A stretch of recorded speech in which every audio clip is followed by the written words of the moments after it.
కాంగ్రెస్ ప్రభుత్వం. ఇవాళ ఆరోగ్యశ్రీ తీసుకొచ్చింది కాంగ్రెస్, భూములు ఇచ్చింది కాంగ్రెస్, విద్యాలయాలు పెట్టింది కాంగ్రెస్, ఊరూరా కరెంటు పెట్టింది కాంగ్రెస్.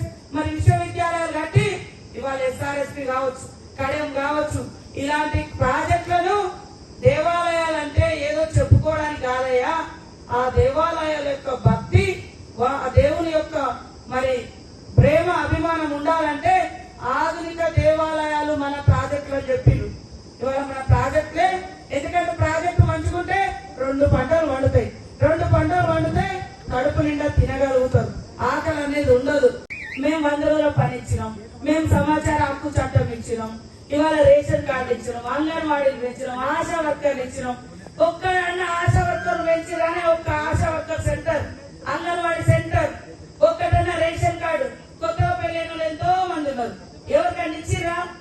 ఏమి ఒక్క ప్రాజెక్టు కూడా ఇయ్యలే. వాళ్ళు ఇయ్యరు, పైనుంచి మన మీద పన్నుల మీద పన్నులు, పన్నుల మీద పన్నులు వేసి దోపిడీ చేస్తున్నారు.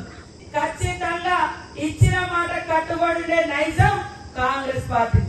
ఆ రోజు తెలంగాణ ఇస్తామన్నా ఇచ్చి తీరినాం. దేశానికి స్వతంత్రం చేస్తానని ఆ రోజు మరి నెహ్రూ గారు, గాంధీ గారు, అంబేద్కర్ గారు ఎంతో మంది మహనీయులు పోరాటం చేసి ఇవాళ స్వతంత్రం తీసుకొచ్చింది.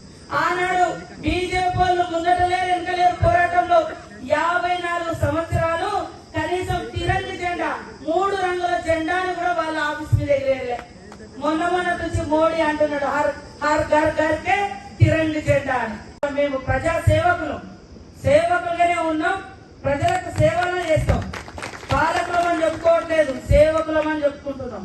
సేవలో ఎక్కడెక్కడన్నా కొన్ని లోపాలు జరగవచ్చు, కానీ తప్పకుండా సరిదిద్దుకొని మరింత సేవ చేస్తాం.